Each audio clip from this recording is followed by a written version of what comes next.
Yo les pros, salut. Voilà, je suis sûr que vous devrez déjà avoir vu le gars sur la photo à l'écran. Voilà. Lui, il passe sa vie à démontrer la façon la plus simple de faire des choses dans la vie. Donc, restez scotchés. Aujourd'hui, nous allons voir les 10 astuces JavaScript modernes que chaque développeur qui se dit ajout devrait utiliser à nos jours. Le JavaScript a beaucoup de fonctionnalités intéressantes que la plupart des développeurs débutants et intermédiaires ne connaissent pas. Voilà, j'ai sélectionné 10 hacks que j'utilise dans mes projets JavaScript au quotidien et je vais partager avec vous aujourd'hui. 1. Nous allons voir comment ajouter des propriétés de façon conditionnelle à un objet JavaScript. Pour ça, on va se rendre ici et nous allons utiliser quelque chose qu'on appelle l'opérateur de propagation. Bon, son vrai nom c'est Spread Operator et il s'agit tout simplement de 3 points comme ceci dans un objet. Donc, pour cela, je vais faire un petit exemple. Let condition est égal à true. Donc, on déclare notre variable condition qui est égale à true maintenant. Et là, on va déclarer également notre objet, cette fois-ci, qui est égal avec peut-être un ID de 1 et un nom. Pourquoi pas peut-être mon nom. Voilà. Et là, c'est d'où on met maintenant notre opérateur de propagation. Donc, je mets tout simplement ceci. Et puis, je mets entre parenthèses, je mets la condition qui est notre variable. Vous voyez. Et puis, j'utilise le double ampersand opérateur aussi qui va maintenant évaluer notre condition. Si c'est bon, ça va ajouter encore cet petit objet qui a pour valeur, par exemple, âge est égal à 25. Donc, en gros, si nous, on revient ici et on dit log, comme je vous ai dit la dernière fois, j'appuie sur entrée, je dis personne, console de log personne. Vous voyez, voilà. Regardons donc à la ligne numéro 13 ce qu'on a comme résultat. Super, je vais un peu élargir parce que c'est ce qui nous intéresse maintenant ici. Vous voyez bien, notre objet a pu évaluer notre condition ici et afficher l'âge bien comme nous avons fait souhaiter. Qu'est-ce qu'on a dit ici? Ceci s'appelle le spread operator ou l'opérateur de propagation. Ce que ça fait, c'est que ça évalue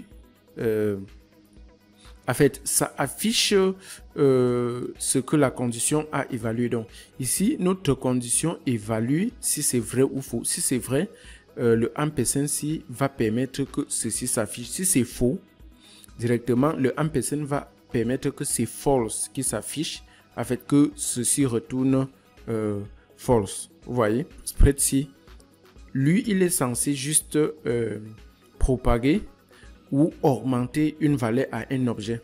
Vous voyez, à chaque fois que vous lui passez une valeur, il sait comment l'ajouter comme une propriété à votre objet existant. Donc, si je mets la false, vous allez automatiquement voir que il n'a rien affiché comme âge ici. Donc, en gros, c'est ça.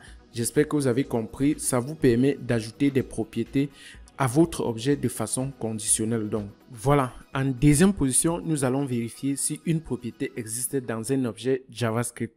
Pour le faire, on va travailler avec cet exemple. Voilà, ici pour vérifier, vous utilisez juste ce keyword. On appelle ça des mots réservés en JavaScript in. Bon, pas en majuscule comme je l'ai fait ici. Donc si je dis ici log et je dis person, je vérifie s'il y a une valeur qui s'appelle âge in person. Donc, dans personne, ici, on dit vérifie s'il y a une propriété de cet objet personne qui s'appelle âge dans l'objet même. Donc, ici, s'il y en a, ça va retourner console log true.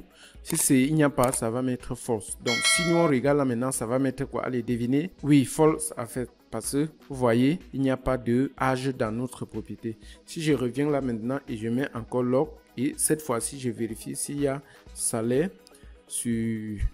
dans notre objet personne. Ça devrait nous retourner vrai. Et ça, c'est à la ligne 11. Voilà, vous voyez. Donc, c'est un peu ça et c'est super. Donc, retenez bien là, ça va vous aider beaucoup pour vérifier si un objet JavaScript a une propriété quelconque. En troisième position, nous allons voir comment ajouter un nom de propriété de façon dynamique dans un objet JavaScript. Qu'est-ce que ça veut dire? Ceci peut sembler pas très utile pour vous, mais c'est une fonctionnalité assez difficile à le faire par le passé. Je me rappelle bien, j'avais vraiment du mal à pouvoir obtenir ce genre de comportement lorsque je voulais peut-être créer un objet en temps réel. Donc, ça veut dire avec des noms de propriétés dont je ne connais pas, qui vont venir peut-être d'une base de données et tout ça. Et pourtant, c'est très facile. Vous devrez tout simplement créer peut-être un objet ici que je vais appeler item. Vous voyez? Et puis, je vais lui dire comme peut-être nom de l'item, c'est un biscuit. Voilà. Et puis, je veux ajouter la saveur. Maintenant, je vais d'abord déclarer, bon, pourquoi pas juste mettre ça, tout ce qu'il vous faut pour créer le nom de la propriété dynamiquement. Il faut mettre les crochets et puis vous mettez le nom ici comme saveur par exemple. Et puis vous mettez toujours vos 2 points. Chocolat. Voilà. Si nous, on essaie de lock ceci, notre item, on va bien voir que on a l'objet bien fait avec notre nom de propriété saveur. Vous voyez, ça peut être franchement intéressant. Maintenant, vous pouvez également plutôt faire ceci comme une variable. Et là, vous faites peut-être, disons, c'est une constante qui s'appelle saveur et qui a pour... non, je veux dire, c'est une constante qui s'appelle dynamique.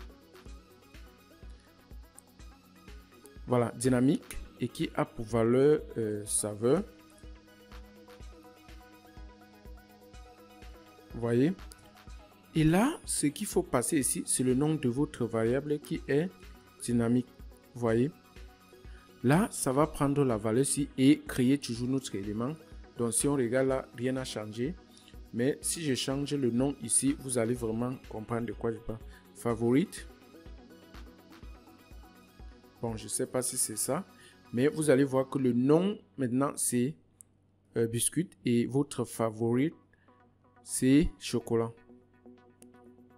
Vous voyez? Donc, en gros, c'est ça. J'espère que vous avez appris ça. C'est une fonctionnalité très intéressante. Donc, retenez-la bien. En quatrième position, nous allons voir comment déstructurer les propriétés d'un objet JavaScript. Il s'agit de quoi?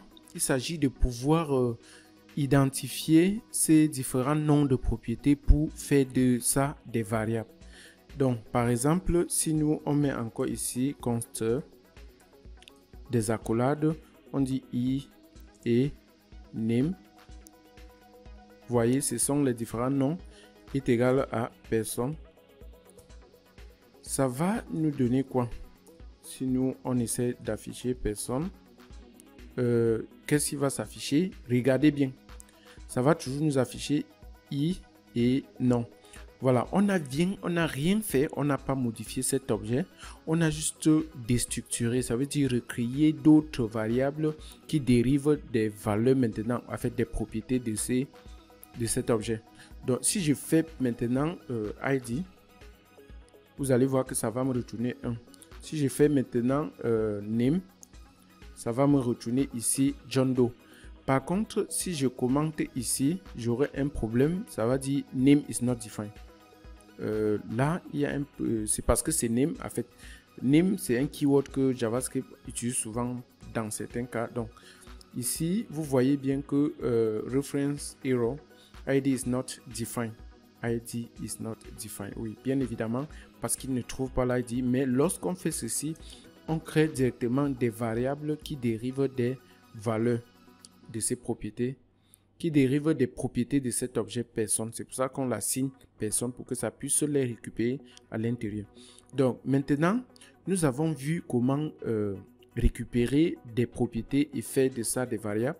Cette fois-ci, on va voir comment mettre à jour le nom de ces propriétés-là, toujours en utilisant du JavaScript. C'est assez simple, mais on n'est pas là pour modifier l'objet.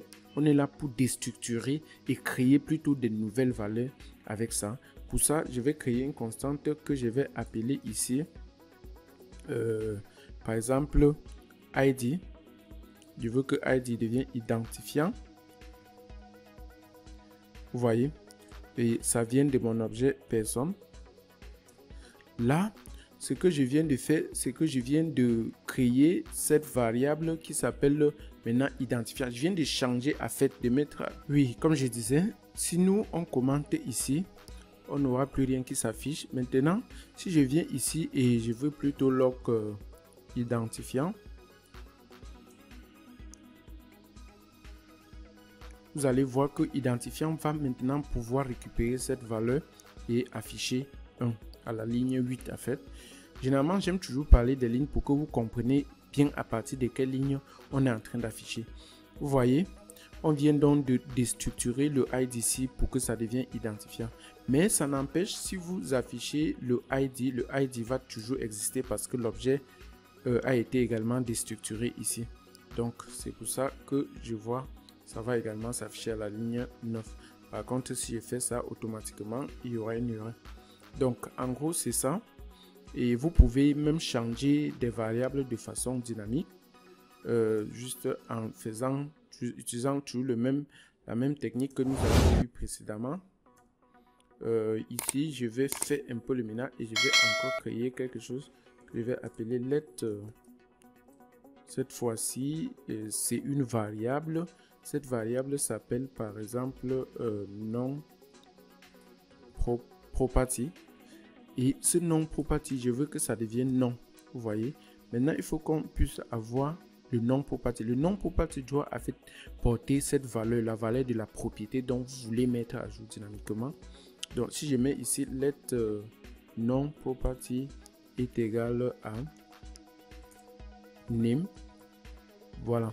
Lui, non property ici va donc avoir cette valeur. C'est en fait cette valeur si name si que je suis en train de changer pour que ça devienne non. Donc si je reviens là et que j'affiche maintenant non, je dois pouvoir avoir cette valeur. Je répète, missing initializer in structuring, je sais pas, je crois que quelque chose, ah ouais, ici on parle de quoi? On parle de cet objet. Donc, on est en train de déstructurer cet objet personne-ci et vous allez voir que ça s'affiche maintenant.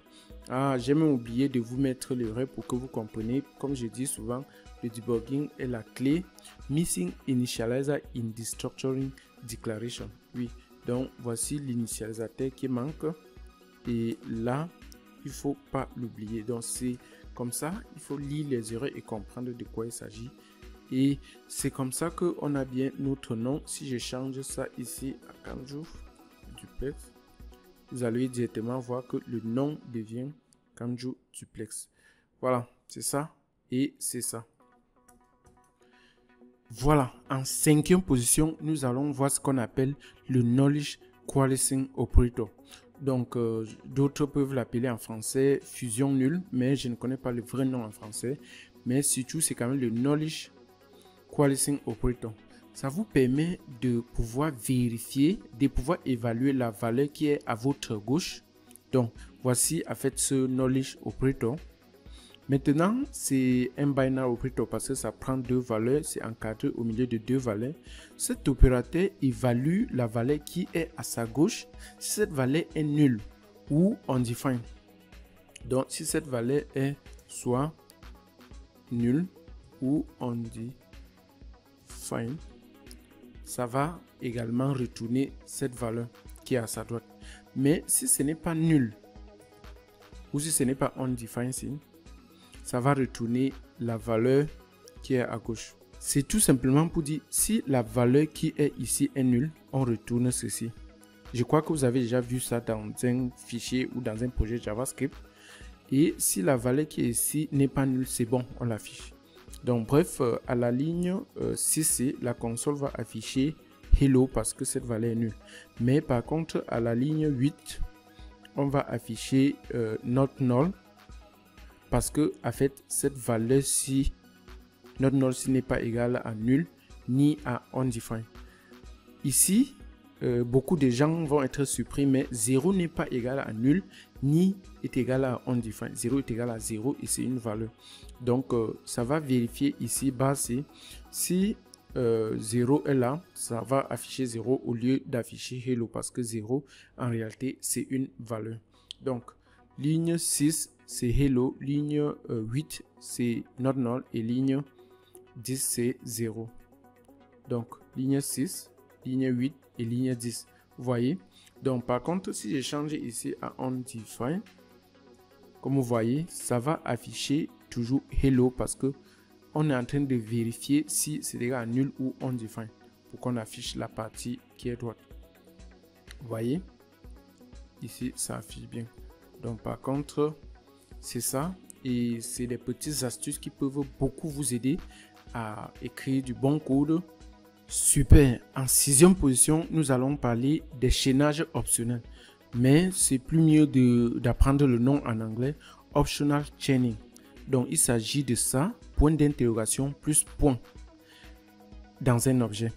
Donc, nous allons commencer par notre objet qu'on va appeler ici book, qui a pour ID 1. Le titre, c'est title et author, c'est null. Donc, l'auteur, c'est tout simplement nul. Et là, ce qu'on va faire, regardez bien, on va ici à la ligne 10, on dit console.log book.author.age. Vous voyez que là, on est en train de vouloir accéder à une propriété d'un objet qui est dans notre objet book, d'un objet author qui est dans notre objet book. Et par contre, dans notre objet book, nous n'avons que une propriété qui s'appelle author, pas un objet.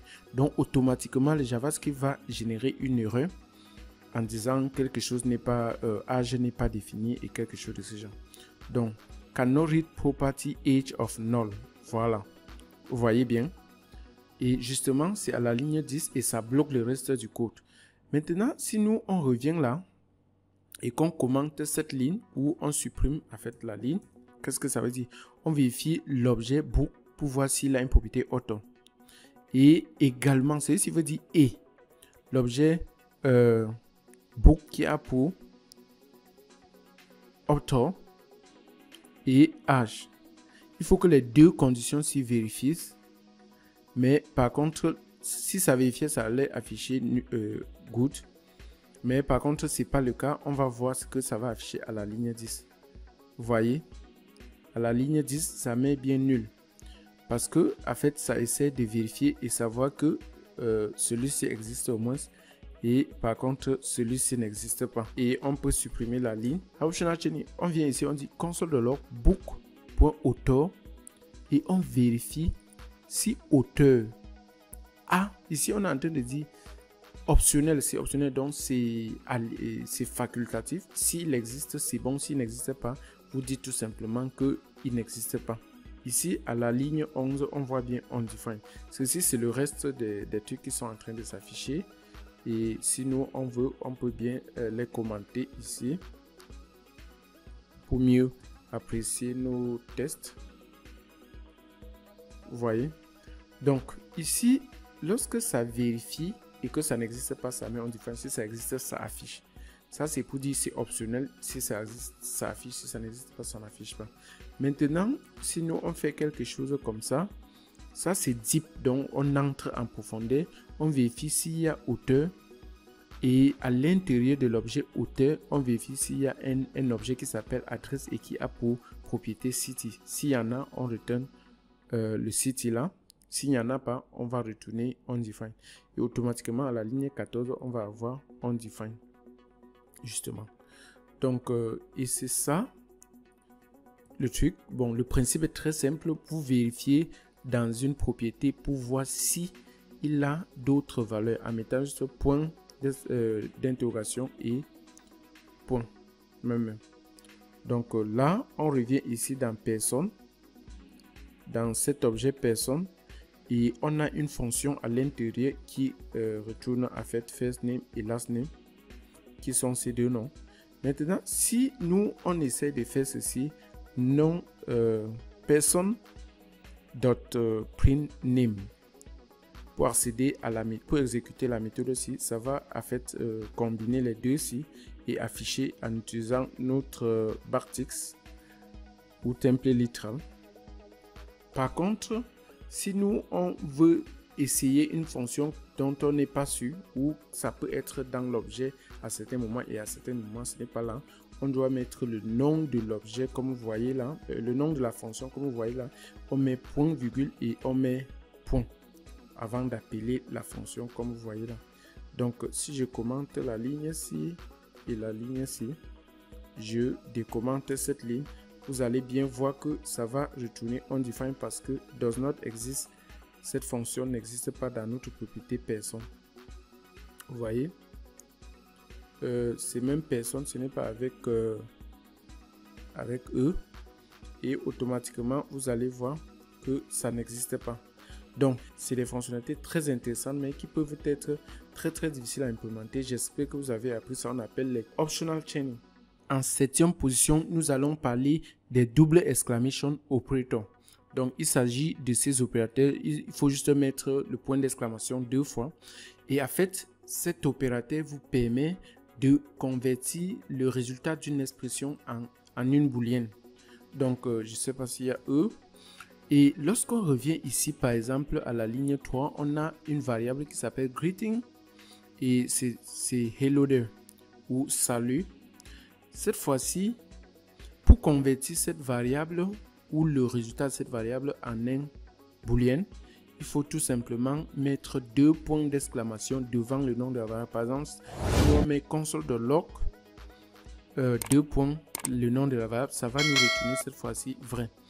Et si nous on met également console, on déclare encore une autre variable qui s'appelle noGreeting et c'est juste une chaîne vide. Si on veut convertir ça en booléen, on met juste 2 points d'exclamation et le nom de la variable, ça va nous afficher false. Donc on commence par le résultat de la ligne 4. Super, vous pouvez bien voir que au lieu d'afficher hello there, ça affiche plutôt true. C'est la même chose avec notre deuxième variable, que au lieu d'afficher juste un vide, ça affiche maintenant false parce qu'un vide en fait converti en booléen est égal à false. Donc c'est ça. Donc en gros c'est ça, ça peut vous être utile. Donc j'ai pensé à partager également cela avec vous. Super. En 8e position, nous allons voir comment convertir des chaînes de caractères et des entiers de façon la plus simple. Donc pour ça, on va commencer avec la conversion des strings en entier. Vous voyez, on a ici un string number qui est égal à 123, mais c'est un string parce qu'on a mis les cotations ici. Maintenant, si nous on revient ici, on dit console.log, on met tout simplement le signe plus devant le nom de la variable. Automatiquement, cette variable est convertie et ça affiche maintenant 123 en bleu à la ligne 5. Même si on affiche le type de cette variable string number avec son plus parce qu'on n'a pas assigné ceci à une variable, vous allez bien voir que ça va nous afficher number. Donc je peux commenter un peu ici juste pour qu'on apprécie bien les résultats. Vous voyez 123 et le type de la variable c'est number. Et c'est aussi simple que ça. Donc si vous voulez convertir votre string, donc ça veut dire c'est un nombre mais c'est affiché en string, il faut tout simplement mettre le plus devant le nom de la variable qui porte ça et vous êtes sauvé. Donc si nous on revient là maintenant pour convertir les nombres en un string, tout ce que vous avez à faire c'est de faire une concaténation avec un string. Donc vous avez votre nombre qui est égal à 25 et puis vous convertissez ça juste en mettant plus un empty string, donc plus une chaîne de caractères vide et puis automatiquement ceci devient une chaîne de caractères. Ce n'est plus 25, donc ça va afficher 25 mais en noir pour dire c'est du string et puis le type ici même va être string. Donc 10 et 11 on va bien voir. Voilà, donc c'est aussi simple que ça. 9e position, ici nous allons vérifier les valeurs fausses d'un tableau. Donc il s'agit ici d'un array. Donc mais vous devrez être familiarisé avec les méthodes JavaScript qui s'appellent filter, sum et every. Ça vous permet de pouvoir vérifier ou de filtrer des valeurs très rapidement. Par exemple, nous avons notre array ici que j'ai appelé mon array avec une valeur nulle, false, hello, undefined et 0. Pratiquement, c'est la seule valeur qui est vraie ici. Le reste, ce sont les false values. Ce qui fait, si nous, on utilise la méthode filter pour enlever toutes les valeurs nulles, donc pour filtrer cet array et retenir rien que les valeurs qui sont vraies, donc en fait, pour éliminer toutes les valeurs fausses, donc nous allons juste déclarer une nouvelle variable qui va maintenant prendre notre array. On utilise la méthode filter. Vous voyez, on utilise tout simplement un type qui s'appelle boolean, et précisez bien boolean avec capital B, donc avec B majuscule. C'est bien ça. Vous n'avez qu'à faire tout simplement filter boolean. Et là, il va retourner tous les valeurs qui sont vraies et supprimer toutes les valeurs qui sont fausses et stocker dans ce nouveau array.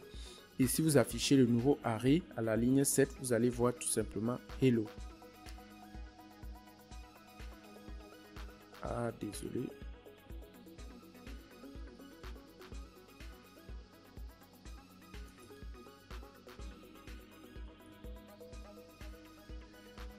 Donc, si nous, on regarde bien, j'ai appelé ça mon array.